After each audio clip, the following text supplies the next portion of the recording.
Je m'appelle Camille Dubois et j'ai 30 ans. Le mois dernier, lors d'un dîner de famille, mes parents ont lâché une bombe. Arrête d'être égoïste, a claqué ma mère, posant sa fourchette avec force. Ce magasin est une maison gratuite. Vends-le à ton frère ou tu n'es plus notre fille. Le silence s'est fait dans la pièce. Mon frère a ricané, pensant qu'il avait gagné. Le magasin, d'une valeur de 700 000 € était l'héritage de mon défunt mari. Ils pensaient que je céderais sous leurs menaces. Je ne l'ai pas fait. J'ai juste souri, me suis levée et suis sortie. Ils n'avaient aucune idée de ce qui les attendait. Une semaine plus tard, ils se sont présentés au magasin avec un agent immobilier, s'attendant à prendre le contrôle. Oh, ils ont regretté d'avoir mis les pieds à l'intérieur. Vous voulez savoir pourquoi? Restez avec nous. Ça va devenir fou. Si vous avez déjà fait face à un ultimatum familial, partagez votre histoire dans les commentaires et n'oubliez pas de vous abonner pour plus de drames. Avant ce dîner qui a tout changé, ma vie était une histoire différente. J'ai rencontré Antoine Chevalier, mon mari, il y a 7 ans lors d'un salon d'art animé à Lyon. Son rire facile et son esprit vif m'ont surprise. Nous avons tout de suite accroché, échangeant des idées sur le design et la durabilité autour d'un café. Antoine rêvait d'ouvrir un magasin d'alimentation naturelle dans le quartier de la Croix-Rousse, un endroit où les habitants pourraient acheter des produits bio et se sentir connectés à leur communauté. J'étais graphiste indépendante, jonglant avec les délais des clients, mais sa passion m'a entraînée. Ensemble, nous avons élaboré chaque détail du magasin. Antoine s'occupait du côté commercial, obtenant un prêt de 300 000 € et négociant avec les fournisseurs. J'ai conçu le logo, créé les enseignes et bâti une marque qui se voulait chaleureuse et authentique. Après 2 ans de nuits blanches et de rêves partagés, le magasin a ouvert ses portes, évalué à 700 000 €. C'était notre fierté, un symbole de notre partenariat. Antoine n'était pas seulement un rêveur, c'était un homme d'action. Il passait ses week-ends à poncer des étagères, à charmer les vendeurs avec sa sincérité et à esquisser des plans d'expansion sur des serviettes. Nous nous asseyions dans notre petit appartement, riant autour de plats à emporter, complotant comment le magasin pourrait devenir une chaîne. Je me sentais inarrêtable avec lui à mes côtés. Mon travail d'indépendante prospérait, décrochant des clients qui aimaient mon style minimaliste, mais le magasin était notre véritable héritage. Nous parlions d'enfants, de voyages, d'une maison plus grande un jour. Ces moments semblaient devoir durer éternellement. Puis, une nuit d'orage, tout s'est effondré. Antoine rentrait d'un fournisseur de Saint-Étienne quand un camion a grillé un feu rouge. La police a appelé à 1 h du matin. J'ai couru à l'hôpital, le cœur battant, mais il était déjà parti. Le chagrin était suffocant. Je ne pouvais pas dormir, pas manger, mais j'ai continué à faire tourner le magasin. Chaque produit, chaque étagère contenait un morceau d'Antoine. Le laisser partir aurait signifié le laisser partir. En grandissant, j'ai toujours été invisible pour maman et papa. Ils ont déversé toute leur attention sur mon frère, leur fils parfait. À 12 ans, j'ai gagné un concours d'art national, mais ils ont manqué la cérémonie de remise des prix pour ses essais de baseball.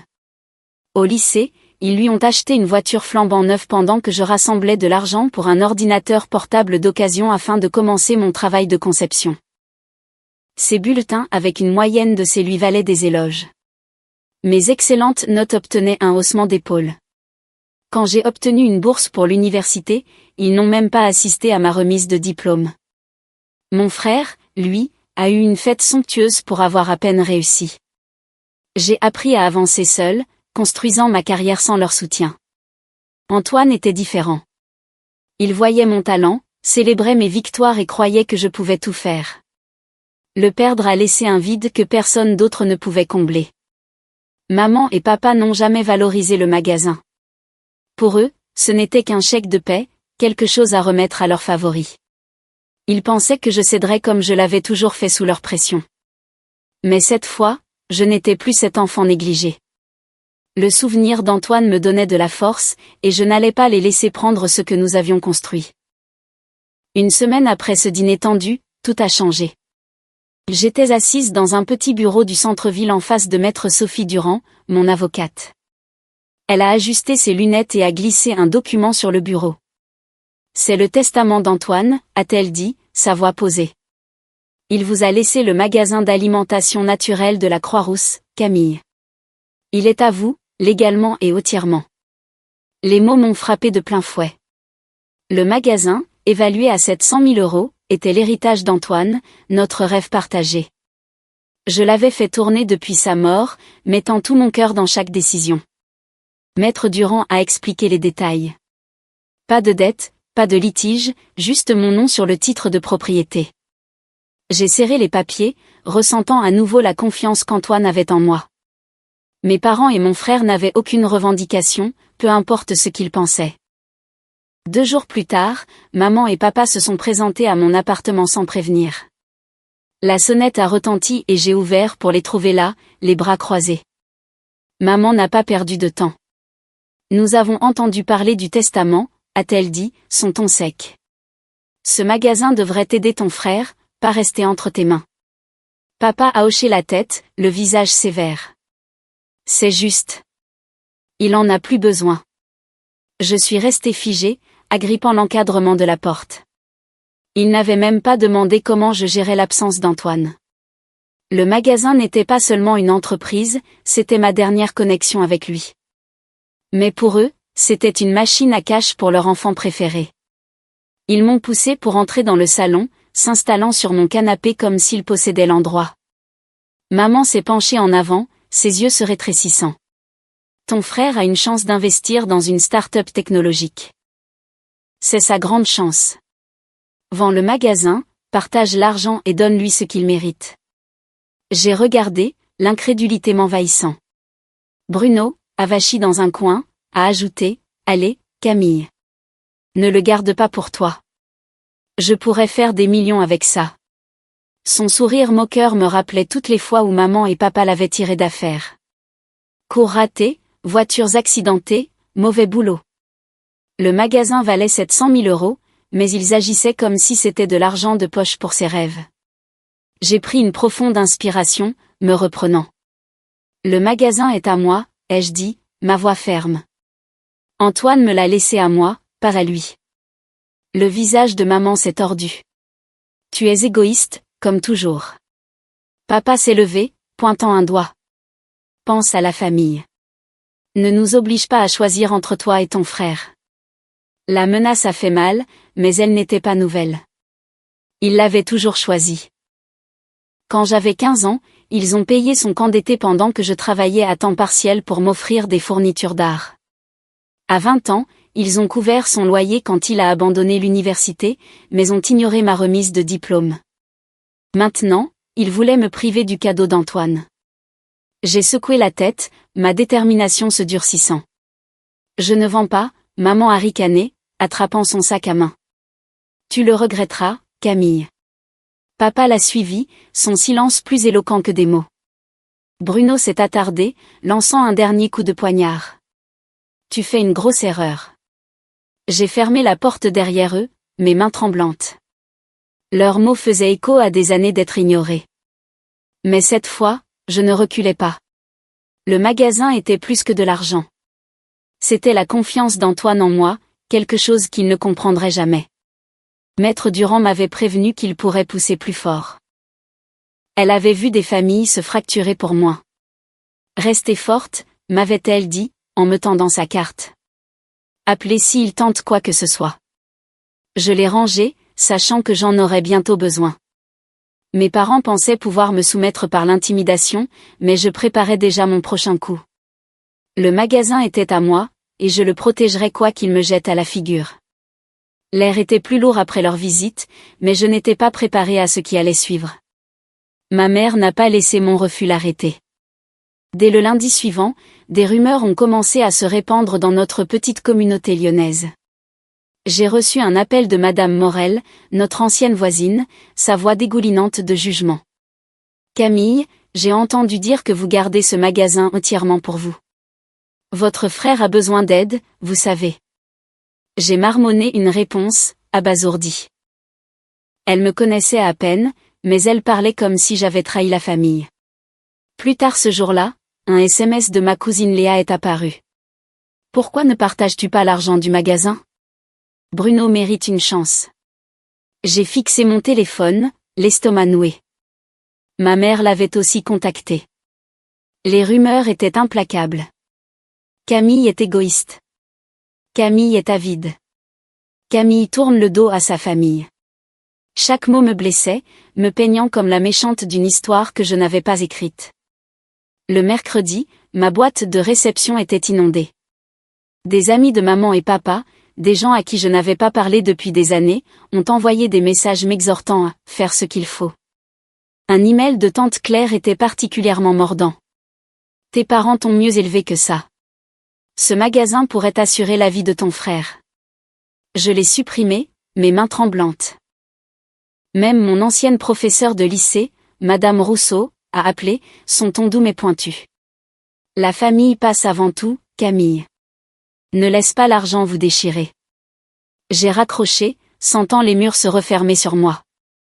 Le magasin, d'une valeur de 700 000 €, n'était plus seulement l'héritage d'Antoine. C'était une arme utilisée contre moi.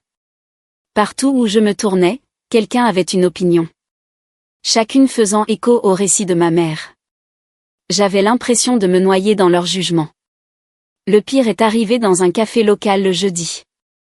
J'ai croisé Sarah, une amie de la famille qui me gardait quand j'étais petite. Elle m'a prise à part, le visage tendu d'inquiétude. Camille, tout le monde en parle. Ils disent que tu gardes ce magasin malgré ton frère. C'est vrai? J'ai forcé un sourire, marmonnant quelque chose à propos de la complexité de la situation, mais son froncement de sourcils m'a dit qu'elle avait déjà pris sa décision. J'ai laissé mon café intact et je suis partie, la poitrine serrée. La communauté dans laquelle j'avais grandi, celle pour laquelle Antoine et moi avions construit notre magasin, me tournait le dos. J'ai cessé de répondre aux appels, les laissant aller sur la messagerie vocale. Les messages s'accumulaient, 10, puis 20, chacun une variation du même sentiment de culpabilité. Je me sentais isolée, comme si j'avais été bannie de ma propre vie. Mais tout le monde n'a pas cru aux rumeurs. Chloé Martin, ma meilleure amie, est arrivée à mon appartement ce soir-là avec des plats à emporter et un regard féroce dans les yeux. Ne les laisse pas t'atteindre, a-t-elle dit, jetant son sac sur le canapé. Ta mère raconte des mensonges pour t'épuiser. Chloé me connaissait depuis l'université, quand je me débrouillais avec des bourses pendant que maman et papa finançaient tous les caprices de Bruno. Elle avait vu comment ils avaient rejeté mes réalisations, comment ils m'avaient laissé me débrouiller seule. Ce magasin est à toi, a-t-elle dit, sa voix ferme. Antoine voulait que tu l'aies. Ne les laisse pas te culpabiliser de l'abandonner. Ces mots ont été une bouée de sauvetage me tirant du bord du gouffre. Nous avons passé des heures à parler, son soutien me rappelant que je n'étais pas seule. L'encouragement de Chloé a fait naître une idée. Je ne pouvais pas continuer à mener cette bataille selon leurs conditions. Le magasin était à moi, mais maman et papa n'arrêteraient pas avant d'avoir monté tout le monde contre moi. J'avais besoin d'une issue. Une qui protégerait l'héritage d'Antoine et les ferait taire pour de bon. C'est alors que j'ai pensé à Monsieur Dubois, le patron de mon frère. Je connaissais Monsieur Dubois depuis le lycée. Il était vif, ambitieux et avait toujours eu le sens des affaires. Bruno travaillait pour sa start-up technologique, bien qu'il se montrât à peine la moitié du temps. J'ai fouillé dans mes vieux contacts et j'ai trouvé le numéro de Monsieur Dubois. Tard cette nuit-là, je lui ai envoyé un message. Intéressé par un accord commercial? C'est à propos du magasin. Il a répondu en quelques minutes, curieux mais prudent. Rencontrons-nous, a-t-il écrit. Je n'ai pas dit à Chloé, pas encore. Cela devait rester discret. Le lendemain, j'ai rencontré Monsieur Dubois dans un restaurant de l'autre côté de la ville. Il était adossé à la banquette, son costume impeccable, malgré l'heure tardive. De quoi s'agit-il, Camille, a-t-il demandé, sirotant son café. J'ai pris une profonde inspiration et j'ai tout exposé, le magasin, sa valeur, la pression de ma famille. Je n'ai pas mentionné le nom de Bruno, mais Monsieur Dubois savait. Je veux vendre, ai-je dit, ma voix ferme, mais à mes conditions. Je louerai l'étage pour mon studio de design. Il a haussé un sourcil, intrigué. Nous avons parlé chiffres, logistique et délai. À la fin, il a hoché la tête. Je demanderai à mon avocat de préparer une offre, a-t-il dit. J'ai quitté le restaurant me sentant plus légère, comme si j'avais repris le contrôle. Maman et papa pensaient pouvoir me briser avec leurs chuchotements et leurs sentiments de culpabilité. Ils ne savaient pas que j'avais déjà une longueur d'avance. L'offre de Monsieur Dubois était mon arme secrète, un moyen de garder le cœur du magasin tout en réduisant leur influence. Je devais juste tenir bon jusqu'à ce que l'accord soit conclu. Le plan était en marche, et j'étais prête pour leur dernière poussée. Un vendredi matin clair et frais, je réapprovisionnais les étagères du magasin lorsque la cloche au-dessus de la porte a retenti. Maman et papa sont entrés, les visages déterminés. Derrière eux, Bruno, l'air suffisant, et Madame Martin, une agente immobilière locale avec un bloc-notes sous le bras. Je me suis redressée, essuyant mes mains sur mon tablier. Maman n'a pas pris la peine de faire des amabilités. Nous sommes ici pour régler ça, a-t-elle déclaré, sa voix perçant le calme du magasin. Madame Martin a un acheteur prêt. Vous devez signer les papiers aujourd'hui. Papa a hoché la tête, la mâchoire serrée. Assez de jeu, Camille. Il est temps de faire ce qui est juste pour ton frère. J'ai jeté un coup d'œil à Madame Martin, son stylo suspendu au-dessus d'une pile de documents. Le magasin, d'une valeur de 700 000 €, était leur cible, et ils pensaient m'avoir acculé. Bruno s'est avancé, son ton dégoulinant de confiance. J'ai de grands projets pour cet argent. Ma start-up est sur le point de décoller. Tu ne te soucies même pas de cet endroit. Ces mots m'ont blessé, mais j'ai gardé un visage neutre. Ils pensaient que je fléchirais sous leur pression, comme toujours. Madame Martin s'est raclé la gorge, offrant un sourire professionnel. J'ai une offre en espèces prête, Camille. C'est un bon accord. Vous pourriez repartir avec une ardoise vierge. Je l'ai regardé, puis ma famille, leurs yeux brillants d'attente. Ils pensaient que c'était leur moment de triomphe, que je leur remettrais l'héritage d'Antoine sans me battre. J'ai pris une profonde inspiration et j'ai dit, vous voudriez peut-être attendre avant de remplir ces documents. Avant qu'il ne puisse répondre, la porte arrière s'est ouverte et Monsieur Dubois est entré. Il était calme, son costume impeccable comme toujours, mais sa présence a changé l'énergie de la pièce. Bonjour, Camille, a-t-il dit, puis s'est tourné vers ma famille. Je suis Monsieur Dubois, le nouveau propriétaire de ce magasin. Les mots ont plané dans l'air comme un coup de tonnerre. La bouche de maman s'est ouverte. Papa s'est figé, les mains serrées. Le sourire de Bruno a disparu, remplacé par un air de pur choc.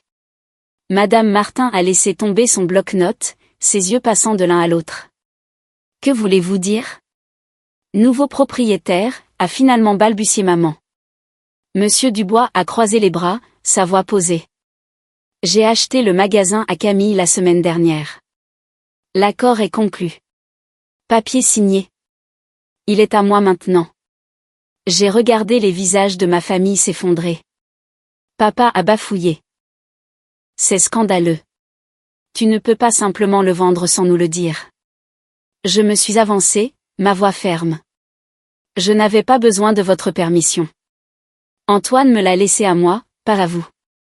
Bruno est devenu rouge, pointant Monsieur Dubois du doigt. Vous êtes mon patron. Comment avez-vous pu faire ça? Monsieur Dubois a haussé un sourcil. Les affaires sont les affaires, Bruno. Vous devriez le savoir maintenant. J'ai laissé le moment s'installer avant de laisser tomber la prochaine surprise. Je loue l'espace à l'étage, ai-je dit, désignant l'escalier. C'est mon nouveau studio de design. Je reste ici. Les yeux de maman se sont écarquillés, sa voix stridente. Tu loues chez lui après tout ce que nous avons fait pour toi? J'ai failli rire. Tout ce qu'ils avaient fait, c'était me mettre de côté pendant des années, favorisant Bruno à chaque tournant. Maintenant, ils faisaient face aux conséquences de leur propre jeu. Madame Martin, manifestement dépassée, a commencé à ranger ses papiers.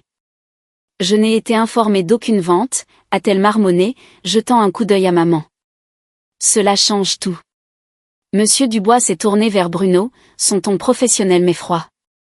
Puisque vous êtes ici, parlons de votre rôle. J'ai besoin de quelqu'un pour gérer les stocks en bas. Vous êtes embauché à partir de lundi. Bruno a cligné des yeux, son visage mélange de doute et de colère. Travailler ici pour vous, a-t-il craché. Monsieur Dubois n'a pas bronché. Prenez-le ou laissez-le.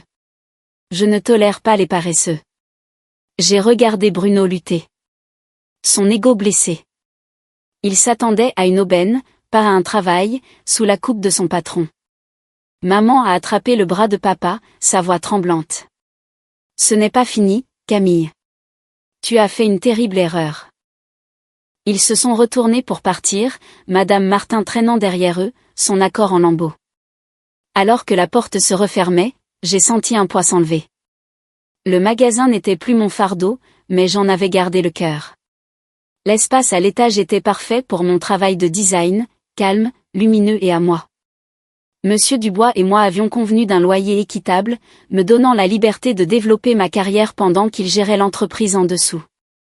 La poussière avait à peine eu le temps de retomber que la prochaine action de ma famille se dessinait. Bruno a commencé à travailler au magasin le lundi suivant, embauché par Monsieur Dubois comme pigiste pour gérer les stocks. Je le voyais tous les matins, avachi derrière un comptoir, ses yeux évitant les miens. La tension était palpable. Il passait devant mon studio de design à l'étage, marmonnant sous son souffle chaque fois que je passais avec une maquette de client en main. Un jour, alors que j'arrangeais un nouvel affichage de logo, il a claqué « Tu te crois si maligne, n'est-ce pas ?» Je l'ai ignoré, me concentrant sur mon travail, mais son ressentiment planait lourdement dans l'air. Le magasin, autrefois un havre de paix pour le rêve d'Antoine, ressemblait désormais à un champ de bataille. La présence de Bruno était un rappel quotidien du favoritisme de maman et papa, de leur conviction qu'ils méritaient ce que j'avais combattu pour garder. Pourtant, j'ai tenu bon, esquissant des designs dans mon studio, déterminé à en faire mon propre espace. En bas, le travail de Bruno était bâclé.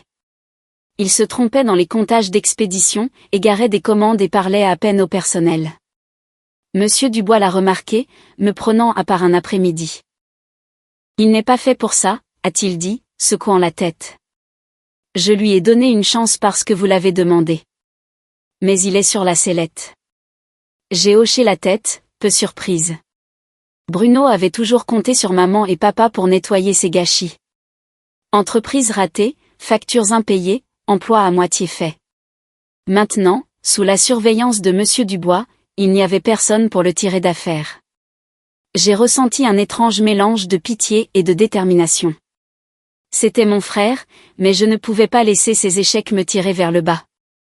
Chaque jour, alors que je passais devant lui pour me rendre à mon studio, je me blindais contre ses regards, me concentrant sur les designs qui reconstruisaient lentement ma carrière. Pendant ce temps, maman et papa n'avaient pas fini de se battre. Ils ont engagé un avocat, un habile avocat nommé Maître Dubois, pour contester la vente du magasin. J'ai reçu un appel de Maître Durand, mon avocate, un soir. Ils affirment que la vente à Monsieur Dubois était frauduleuse, a-t-elle dit, sa voix calme mais ferme. Ils disent que vous l'avez contraint sous la contrainte. J'ai presque ri de l'absurdité. Contraindre Monsieur Dubois, l'homme qui avait bâti une start-up technologique à partir de rien. J'ai rencontré Maître Durand à son bureau le lendemain, un petit espace encombré de dossiers juridiques. Elle a étalé le contrat que j'avais signé avec Monsieur Dubois, pointant chaque clause. C'est embêtant, a-t-elle dit. La vente a été notariée, attestée par des témoins et dûment déposée. Ils n'ont pas de dossier. J'ai expiré, un sentiment de soulagement m'envahissant. La confiance de Maître Durand était un bouclier protégeant le choix que j'avais fait d'honorer l'héritage d'Antoine à ma manière. Le procès a traîné pendant des semaines, dévorant les économies de mes parents. Ils m'ont appelé tard un soir, leur voix perçante au téléphone. « Tu déchires cette famille », a accusé maman, ses mots empreints de venin. Papa a ajouté, « Nous faisons cela pour l'avenir de ton frère. Pourquoi ne peux-tu pas le voir ?» J'ai serré le téléphone, mes jointures blanches. « Vous ne vous êtes jamais soucié de mon avenir », ai-je dit doucement. Ce magasin était le cadeau d'Antoine pour moi, pas pour Bruno. Ils ont raccroché, mais leur colère a persisté, un rappel de la fracture devenue trop large pour être comblée. Maître Durand me tenait informé par email, un flux constant de réconfort. Leurs avocats cherchent la petite bête, a-t-elle écrit après une audience au tribunal. Le juge ne marche pas, je lui faisais confiance, mais le stress du procès pesait sur moi, rendant chaque jour au magasin plus lourd. La communauté, autrefois influencée par les rumeurs de maman, a commencé à changer. Clara Dubois, ma voisine, est passée au magasin un matin avec un lot de biscuits faits maison.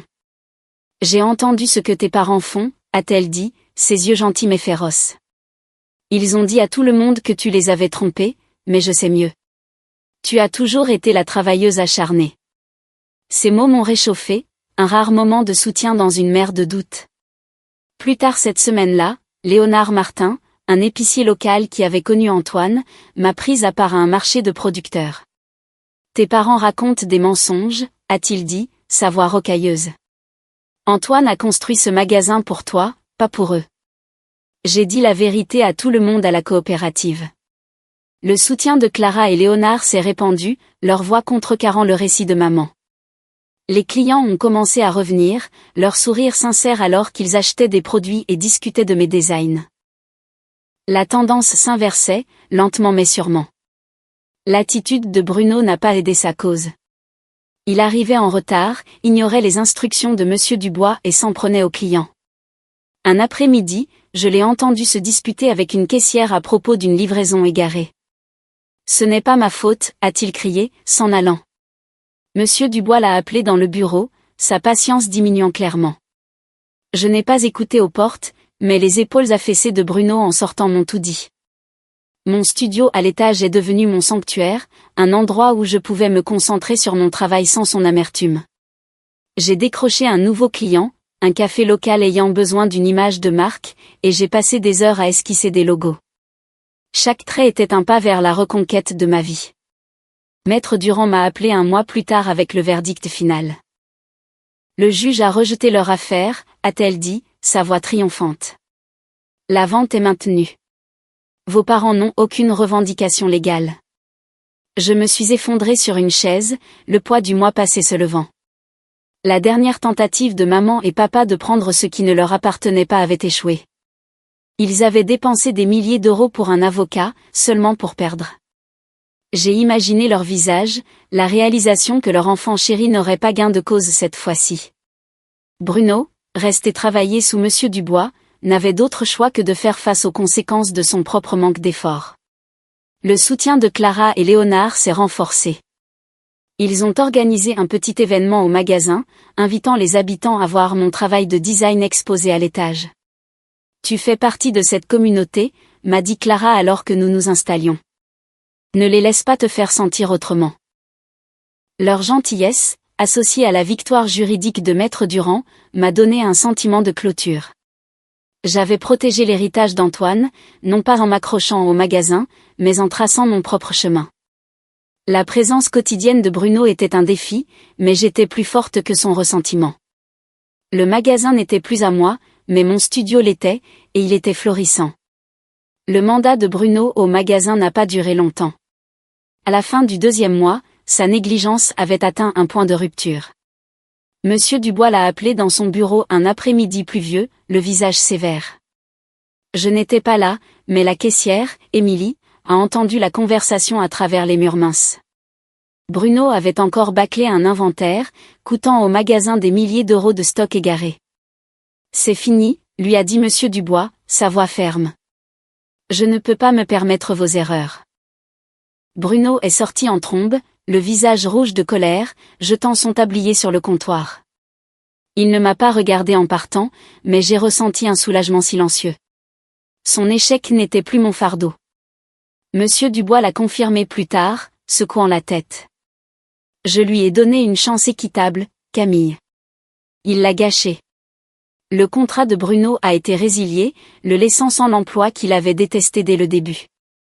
Les conséquences ont durement frappé maman et papa. Ils avaient fondé leurs espoirs sur Bruno, croyant que la vente du magasin financerait ses rêves. Maintenant, avec lui à nouveau au chômage, leur frustration a éclaté. J'ai appris par Clara, ma voisine, qu'ils vendaient leur maison à Lyon. Ils déménagent en Provence, m'a-t-elle dit un soir, sa voix basse. Dans une petite ville où vit ta tante. Ils en ont marre de cet endroit. J'ai hoché la tête, peu surprise. Maman et papa ne m'avaient pas parlé depuis l'échec du procès. Leur dernier SMS, un message laconique de maman, disait « Tu as fait ton choix ». Je n'ai pas répondu. Leur silence était leur dernier acte de rejet, mais il ne piquait plus. Ils m'avaient choisi au lieu de Bruno pendant des années, et maintenant il partait, cherchant une autre chance de réparer sa vie. Je me suis concentrée sur mon propre chemin. Mon studio de design à l'étage prospérait, avec de nouveaux clients qui appelaient chaque semaine. Chloé avait été mon rock. Et un jour, elle a lancé une idée autour d'un café. Montons une entreprise ensemble, a-t-elle dit, ses yeux brillants. Tu t'occupes du design, je gère le marketing. Nous pourrions prendre des projets plus importants. J'ai hésité, me rappelant les risques des partenariats, mais la loyauté de Chloé n'avait jamais fléchi. Nous nous sommes serrés la main, formant Création Dubois et Martin. Notre premier projet a été la refonte de l'image de marque d'une boulangerie locale, et la réponse a été écrasante. Les clients ont adoré les logos élégants et les emballages vibrants, et bientôt nous recevions des demandes d'entreprises de toute la région Auvergne-Rhône-Alpes. Le talent de Chloé pour la promotion s'accordait parfaitement avec mes designs, et pour la première fois, j'ai eu l'impression de construire quelque chose de vraiment à moi. Le magasin lui-même s'était transformé sous la direction de Monsieur Dubois. Il avait conservé son cœur produit frais, produit biologique, mais avait ajouté des touches modernes comme un café et des événements communautaires. Mon studio à l'étage est devenu une attraction, les clients venant voir mon travail exposé aux côtés du charme rustique du magasin. Un soir, alors que je fermais, une cliente régulière, Madame Dupont, m'a arrêté. Cet endroit revit, a-t-elle dit en souriant. Antoine serait fier. Ces mots m'ont profondément ému. Le magasin, autrefois un champ de bataille, était devenu un symbole de mon indépendance. Je n'en étais plus la propriétaire, mais ma présence à travers mes designs et mon bail maintenait l'esprit d'Antoine en vie. La communauté, autrefois influencée par les mensonges de maman, me voyait maintenant pour ce que j'étais, quelqu'un qui avait lutté pour sa place et avait gagné. L'absence de Bruno a rendu le magasin plus calme, et le départ de ma famille a rendu ma vie plus sereine. Je n'ai pas eu de nouvelles de maman ou de papa après leur déménagement, et les réseaux sociaux de Bruno sont restés silencieux. Clara a mentionné qu'il avait pris un emploi mal payé en Provence, loin des rêves de start-up qu'il avait poursuivis. Je n'ai ressenti aucune satisfaction dans leurs difficultés, seulement un sentiment de clôture. Ils avaient essayé de tout me prendre, l'héritage d'Antoine, ma communauté, ma paix. Mais j'avais tenu bon. Mon studio, mon partenariat avec Chloé et la nouvelle vie du magasin en étaient la preuve.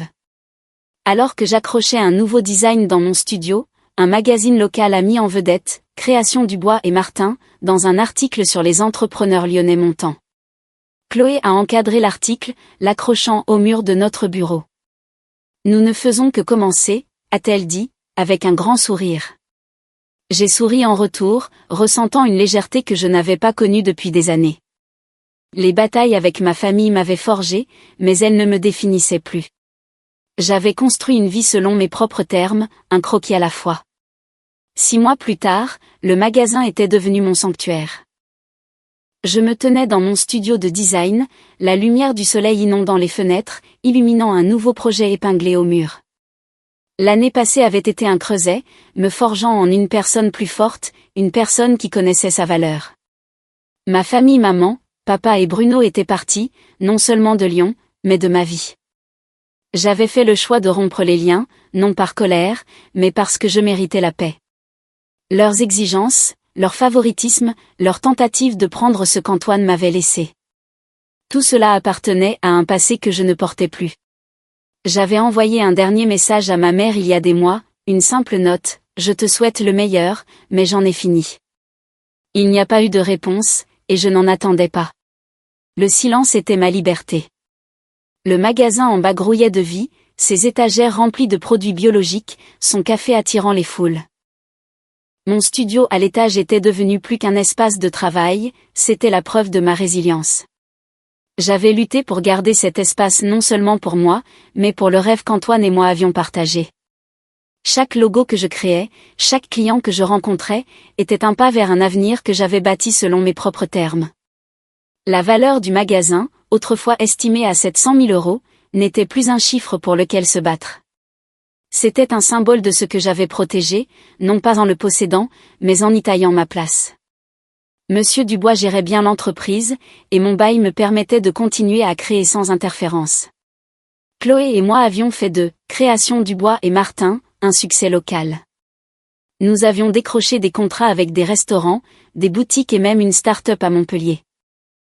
Un après-midi, alors que nous examinions une nouvelle proposition, elle s'est penchée en arrière et m'a dit « Tu as changé, Camille. Tu ne survis plus, tu prospères. » J'ai souri, sachant qu'elle avait raison. Les batailles avec ma famille m'avaient appris à rester ferme, à valoriser ma propre voix. J'avais appris que protéger mes droits ne signifiait pas fermer la porte à l'amour. Cela signifiait m'aimer suffisamment pour dire non. Chloé, avec son soutien indéfectible, avait été là à chaque étape, me rappelant que je n'étais pas seule. La communauté m'avait pleinement acceptée. Clara passait toutes les semaines, souvent avec une nouvelle voisine, impatiente de voir mes dernières créations. Léonard, toujours bourru mais gentil, m'envoyait des clients, se vantant de mon travail dans son épicerie. Leur soutien, ainsi que les habitués qui remplissaient le magasin, rendaient évident que j'avais ma place ici. Les rumeurs que maman avait répandues étaient oubliées, remplacées par des histoires de ma persévérance. Un soir, une jeune artiste a visité mon studio, ses yeux écarquillés d'admiration. « J'ai entendu comment vous avez tenu tête à votre famille », a-t-elle dit. « Cela me donne de l'espoir. » Ces mots sont restés avec moi, un rappel que mon histoire n'était pas seulement la mienne. Elle pouvait en inspirer d'autres. Je pensais souvent à Antoine, à la vie que nous avions prévue. Il avait cru en moi quand je doutais de moi-même. Et ce magasin, ce studio, était ma façon de l'honorer. Mais c'était aussi plus que cela. C'était ma déclaration d'indépendance, un témoignage du choix de me choisir moi-même plutôt que la culpabilité, la pression, une famille qui n'avait jamais vu ma valeur. J'avais appris à poser des limites, à me battre pour ce qui était à moi, et à vivre authentiquement sans m'excuser. La douleur de perdre ma famille piquait, mais c'était un prix que j'avais payé pour ma liberté. Je n'étais pas amère. J'étais entière. Alors que je fermais le magasin un soir, je me suis arrêtée à la porte, levant les yeux vers l'enseigne qu'Antoine et moi avions choisie des années auparavant. Elle se tenait fièrement, un phare de tout ce que j'avais surmonté. Ma vie n'était pas parfaite, mais elle était à moi, construite avec courage et conviction. Je me suis tournée vers le monde extérieur, vers quiconque écoutait, et j'ai pensé aux batailles que nous affrontons tous. Quelle est votre histoire de résistance ? Partagez-la. Votre voix compte.